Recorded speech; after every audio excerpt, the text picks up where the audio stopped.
어딘가의 편안한 사무실에서 두 남자가 에너지 음료를 마시며 할 일 목록을 스크롤하고 가끔씩 밖에 나가 담배를 피우는 모습을 상상해보세요. 이들은 전 세계 어디에서나 야근을 하는 코더들처럼 들릴 수도 있습니다. 하지만 여기는 우크라이나이고 이들은 드론 조종사들입니다. 그리고 이들은 책상에 앉아 컴퓨터 화면 너머로 수마일 떨어진 곳에서 러시아 군인들을 죽이고 있습니다. 우크라이나는 완전히 판을 바꿨고 그것도 여러 가지 방식으로 말이죠. 이 전쟁은 마치 비디오 게임처럼 보이게 되었습니다. 그리고 가장 좋은 점은 바로 그 덕분에 우크라이나가 승리하고 있다는 것입니다. 그 이미지 하나만 봐도 이 전쟁이 얼마나 많이 변했는지 깊이 느낄 수 있을 겁니다. 러시아가 2022년에 침공을 시작했을 때 초기 전략은 익숙해 보였습니다. 대규모 탱크 부대가 대량의 포격 지원과 압도적인 병력과 함께 진격하는 모습이었죠. 결국 러시아는 약 90만 명의 현역 병력 중에서 약 19만 명의 병력을 우크라이나 국경 근처에 집결시켰습니다. 우크라이나는 방어선을 지키기 위해 약 16만 명의 병력을 보유했습니다. 그래서 러시아가 빠르고 결정적이며 재래식 전력에서 우세한 승리를 기대한 것은 당연합니다. 하지만 그 예상된 전격전으로 가는 길에 흥미로운 일이 있었습니다. 드론입니다. 3년이 지난 지금 전쟁은 기술로 가득 찬 드론 전투로 변모했으며 방 안에서 최고의 조종사가 한 번의 교대 근무 동안 줄 수 있는 피해가 한 주 동안 전체 기갑부대가 할 수 있는 것보다 더 많아졌습니다. 오해하지 마십시오. 러시아는 여전히 수적 우위를 가지고 있습니다. 여전히 대포도 보유하고 있습니다. 침공이 시작된 이후 러시아의 현역 병력은 실제로 120만에서 150만 명 사이로 증가했으며 이 중 약 60만 명이 우크라이나에 배치되어 있습니다. 한편 우크라이나는 25세에서 60세까지 누구든지 진집할 수 있는 강력한 동원법을 통해 약 88만 명의 병력을 모았습니다. 수치상으로는 여전히 러시아가 유리합니다. 이 변화의 중심에는 앞서 언급한 드론과 위성 인터넷 서비스인 스타링크 두 가지 기술이 있습니다. 후자는 전자의 드론 운용에서 발생하는 단점을 거의 완전히 없애는데 직접적으로 도움을 줍니다. 보시다시피 기존의 드론팀은 목표 지점에서 대략 15, 20마일 이내에 머물러야 했습니다. 그 거리를 유지하기 위해 그들은 전선 가까이에 급조한 벙커를 설치하고 미장을 사용해 러시아의 포격과 드론 공격을 피했습니다. 그것은 매우 위험하고 노출된 작업이었으며 그들이 공격 임무, 감시, 정찰, 그리고 다른 드론을 위한 전장 지원까지 수행해야 했기 때문에 더욱 위험했습니다. 그리고 러시아가 신호 교란기를 우회하는 광섬유 FPV 드론을 배치하는 등 자체 드론 능력을 업그레이드하면서 그런 전선 위치는 점점 더 치명적인 곳이 되었습니다. 하지만 네메시스 부대, 이전에는 제412 독립무인 시스템 연대로 알려졌던 이 부대는 아주 단순하지만 혁명적인 질문을 가장 먼저 던진 부대 중 하나였습니다. 조종사들이 전선 근처에 전혀 있을 필요가 없다면 어떨까요? 그 해답은 다시 스타링크로 돌아갑니다. 미성 단말기를 드론에 직접 통합하고 접시 안테나를 항공기 상단에 물리적으로 부착함으로써 드론은 인터넷에 연결되어 지구상 어디에서든 안정적인 연결만 있다면 조종할 수 있게 되었습니다. 실제 네메시스 드론 개발자 중 한 명이 말하길 스타링크를 장착하자는 큰 아이디어가 나왔을 때 전파 지평선 문제는 사라졌습니다. 조종사와 드론 사이의 거리는 더 이상 아무런 의미가 없어졌습니다. 유효 사거리가 늘어나면서 스타링크와의 통합은 우크라이나의 전체 작전 모델과 위험, 보상 계산 방식을 완전히 바꿔놓았습니다. 지상 요원들은 여전히 전선과 비교적 가까운 곳에 있어야 하며 드론을 발사하고 유지하거나 탄약을 재장전할 수 있을 만큼 가까워야 합니다. 하지만 조종사들은 나라 반대편에 있을 수도 있습니다. 운영자는 키이우의 따뜻한 사무실 책상에 앉아서 스무디를 마시며 한 번의 임무에 3개에서 4개의 포탄을 투하할 수 있습니다. 실제로 훈련을 받은 군인은 장비를 다시 무장시키고 방어 위치가 여전히 보호되고 보이지 않도록 확인하는 역할만 하면 됩니다. 이 사거리 주장은 키이우 인디펜던트 기자들이 직접 확인했습니다. 그들은 우크라이나의 안전한 사무실에서 네메시스 운영자 2명과 밤근무를 하며 델 모니터 2대로 실시간 전투 임무를 수행하는 모습을 지켜봤습니다. 올렉은 전쟁 전에는 비디오그래퍼였습니다. 안톤은 콘크리트 공장의 엔지니어였습니다. 둘 다 2022년 초에 자원 입대했고 결국 러시아가 점령한 지역 깊숙한 곳에서 출격 임무를 수행하거나 머리 위로 포탄이 날아다니지 않는 넓은 완충지대 뒤에 사무실 의자에서 임무를 수행하게 되었습니다. 이제 네메시스가 어떤 성과를 냈는지 들어가기 전에 이 기계들이 실제로 어떻게 작동하는지 잠깐 이해할 필요가 있습니다. 이는 드론이 탱크에 폭탄을 투하한다는 사실과 실제로 이를 가능하게 하는 기술 사이에 큰 차이가 있기 때문입니다. 네메시스 드론과 그 후속 기종인 뱀파이어, 카잔 같은 드론들은 대형 쿼드코터 또는 헥사콥터로 48개의 로터가 동시에 회전하여 상당한 중량을 들어 올릴 수 있습니다. 네메시스는 내 모터 간 거리가 3피트, 약 1m 이상으로 매우 넓습니다. 전쟁 초기에 적을 촬영하기 위해 사용되던 개조된 상업용 비디오 드론과 비교하면 네메시스는 실제로 공격 임무를 위해 설계된 플랫폼으로 그에 맞는 사양을 갖추고 있습니다. 이 항공기는 프레임 아래에 장착된 외부 현수 장치에 약 25만 파운드, 약 11kg의 폭발물을 탑재합니다. 투하 메커니즘은 간단하게 설계되어 각 탄약을 잠금링이 있는 스트랩으로 고정합니다. 조종사가 투하를 작동시키면 잠금 장치가 해제되고 링이 떨어지면서 탄약이 낙하합니다.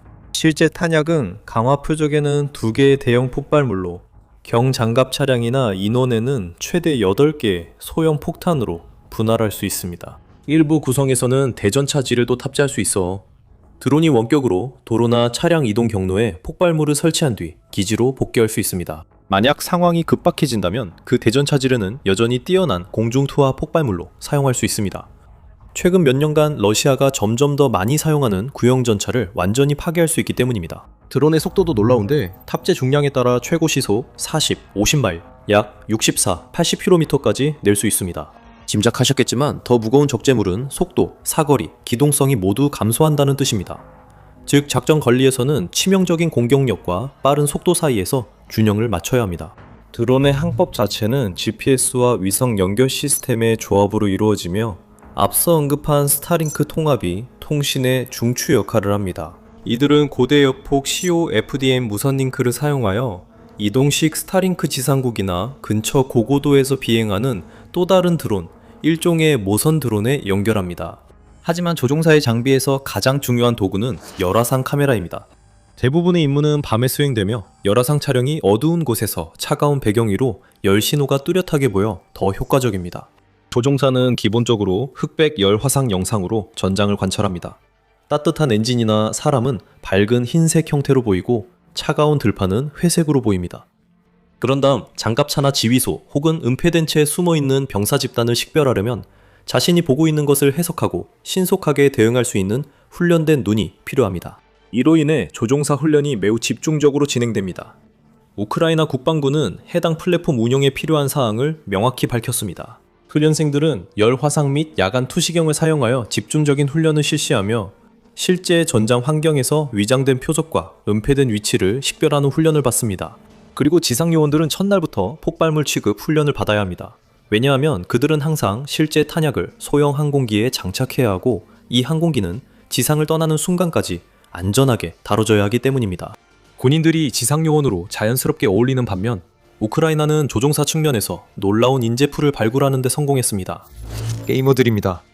빠른 움직임에 필요한 손과 눈의 협응력을 가진 사람, 즉 1인칭 슈팅 게임을 해본 경험이 있는 사람은 드론 조종에 더 쉽게 익숙해질 수 있습니다.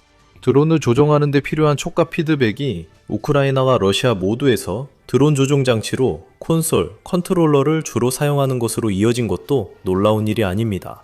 임무가 제대로 진행되면 이런 모습입니다. 드론이 고도를 올리고 열화상 피드가 활성화됩니다. 한법사가 정보 패키지에서 목표 좌표를 식별합니다. 조종사는 드론을 목표물 위로 이동시키고 고도, 속도, 바람을 고려해 투하 탄도를 계산합니다.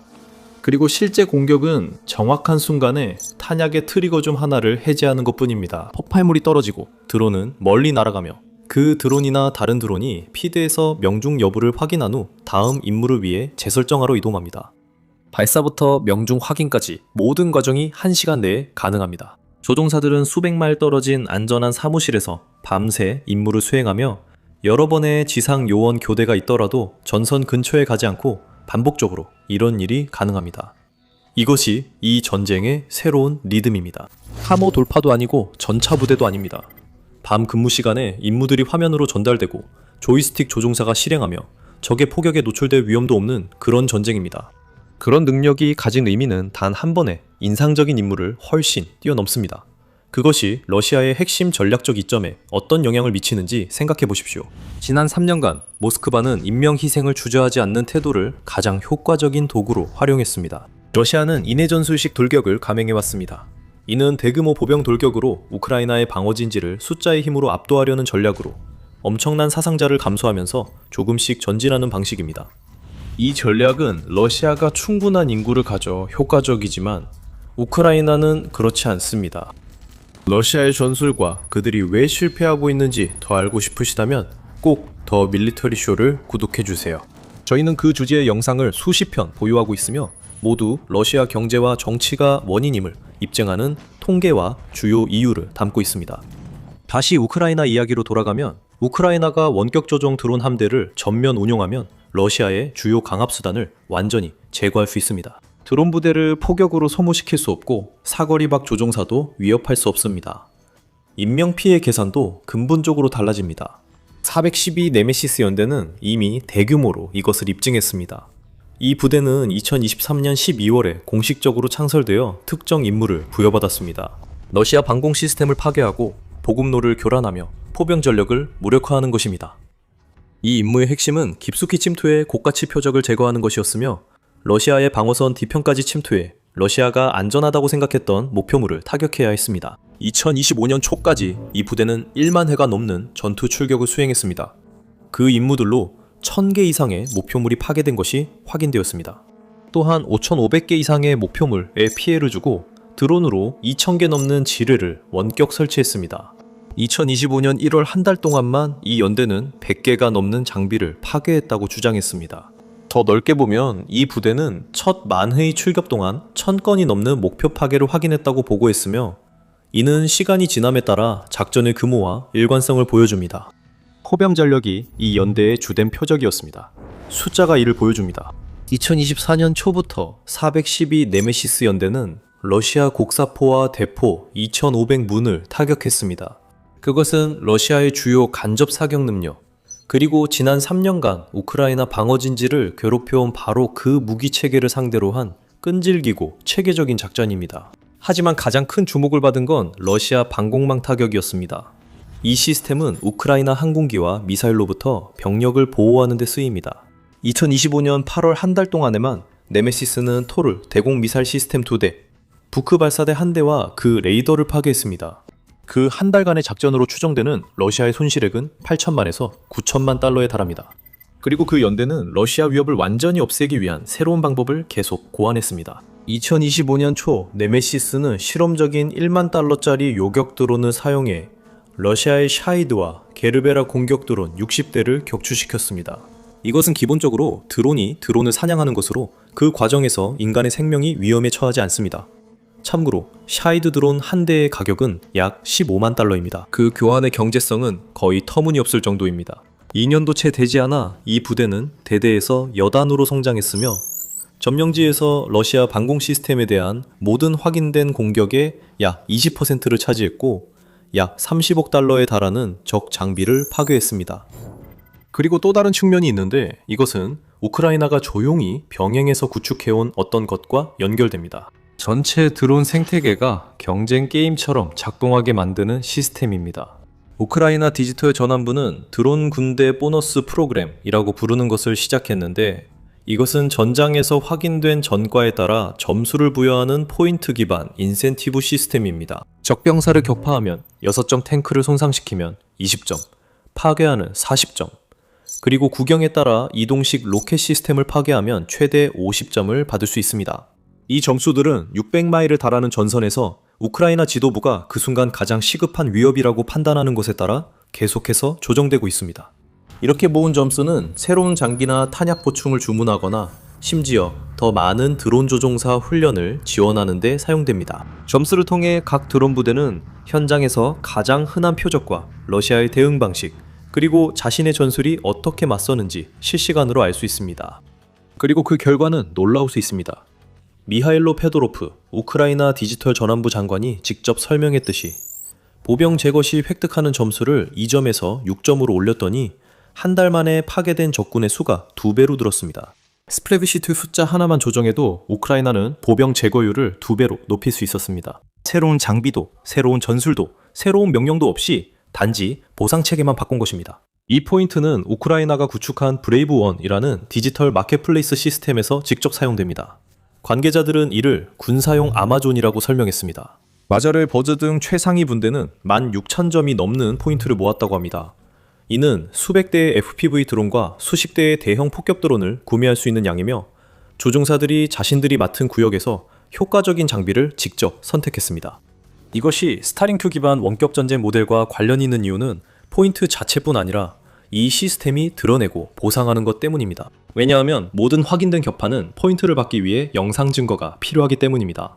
우크라이나는 동시에 지금까지 구축된 것 중 가장 포괄적인 드론 전투 작전 데이터베이스를 만들고 있습니다. 그리고 그 기록 과정은 자연스럽게 전체 부대에서 최고의 조종사를 드러나게 합니다.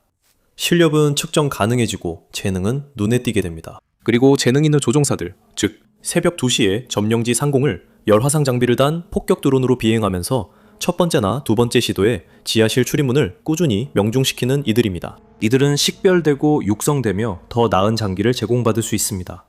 여기에 원격 조종 모델을 결합하면 강력한 힘이 생겨납니다. 최고 점수 조종사들은 전선 근처에 있을 필요가 없습니다. 그들은 안전한 장소에서 근무할 수 있고 여러 다른 구역에 배치된 지상 승무원들과 교대할 수 있으며 한 대의 드론이 재충전되는 동안 새로운 드론에 다시 투입되어 킬존에 들어가지 않고도 임무를 연속적으로 수행할 수 있습니다. 점수 시스템은 최고의 조종사를 선별하고 스타링크 통합은 그들이 계속 점수를 올릴 수 있도록 살아남게 합니다. 하지만 이 모든 것은 지상 인력이 없으면 작동하지 않습니다. 지상 승무원들이 드론 준비, 탄약 관리, 발사 지점 관리를 담당합니다. 원격 모델 덕분에 그들의 노출은 크게 줄었지만 그들은 여전히 그곳에 있으며 그들의 효율성이 모든 것을 가능하게 하는 작전 구역을 만들어냅니다. 숙련된 원격 조종사는 항공기를 정비하고 그 지역을 지키는 전방팀만큼만 능력을 발휘할 수 있습니다. 최전선의 병사들은 드론 때문에 쓸모없어지지 않습니다. 그들은 원격 작전의 중심축입니다. 지상군이 견고한 방어 진지를 유지할 때 그들은 원격 조종사들이 교대로 연결할 수 있는 안정적인 전방 발사 거점을 만듭니다.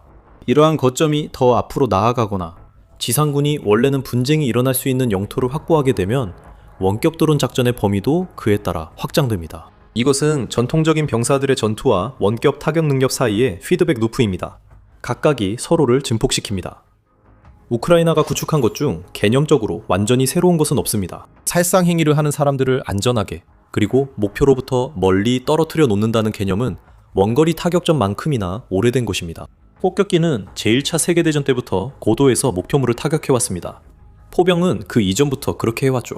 우리는 순항미사일, 장거리 유도탄약, 그리고 항공모함 기반의 공격기까지 보유해왔습니다.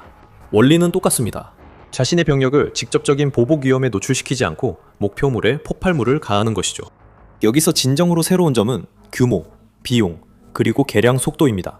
순항미사일 한 발은 100만 달러가 넘게 듭니다. 네메시스 드론은 그보다 훨씬 적은 비용으로 20회 이상 임무를 수행하며 대대적 정비전까지 사용 가능합니다. F-35 출격은 인프라, 훈련된 조종사, 공급망, 그리고 수년에 걸친 조달이 필요합니다. 스타링크가 장착된 중폭격기는 우크라이나 국내 스타트업에서 조립할 수 있고 펌웨어 패치로 업데이트할 수 있으며 새로운 설계 개념이 테스트된 후 몇 주 만에 실전 배치가 가능합니다. 우크라이나는 원거리 타격전을 분대 수준까지 끌어내렸을 때 어떤 일이 벌어지는지에 대한 최초의 현실 세계 대규모 시범을 진행하고 있습니다.